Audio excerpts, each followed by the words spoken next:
the policing of language, which I've always found really interesting, because the start of it is one never starts by saying this is why one has to do it. Here are the benefits. Usually, I mean, if you take a pill, if you go to, this doctor says you should do this every day. Why? Show me the evidence. What's it going to do for me? These little tweaks of language, there's no evidence anywhere that this has any effect on people's lives, for good or ill. Or you're raising maybe I'm wrong about this. There's evidence to the contrary, I would say. Contrary, there is evidence to the contrary with trigger warnings, that actually when you prime students to be offended, they are way more likely to be offended and be upset. And so that ruins the learning experience to begin with. So I'm very anti-trigger warnings, yet I am very pro-context. I think that is a responsibility of an academic to give context. But trigger warnings like that, I think mostly are just nonsense. But you're completely right. There is no evidence for this, yet we find institutions of higher learning conforming to this baseless idea, and not only conforming to it, but promoting it. I think about the Stanford list, and all I keep thinking about, it's a multi-phase, multi-year project. I'm just wondering how much money is going into this. Well, it's the least academic thing I've ever seen, too, because it repeats about 1,000 myths in it of like, this actually is from this. And the etymology of these words, you go and look them up. You say, that's not true. And it isn't true. And it's wild that this is coming from one of the most prestigious universities in America. But this kind of stuff, you don't have to do any real work, right?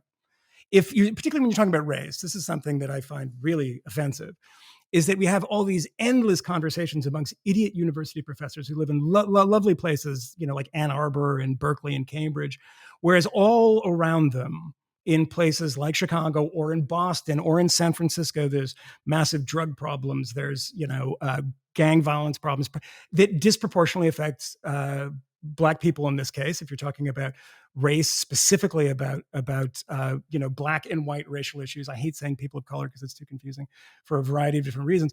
But if you sit there and nitpick at words, fantastic.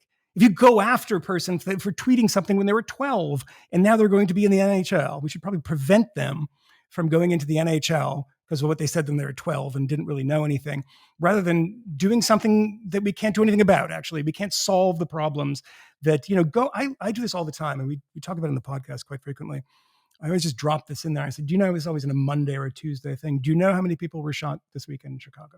50, 60. It's unbelievable. It's like Chechnya in the 90s. No one fucking cares.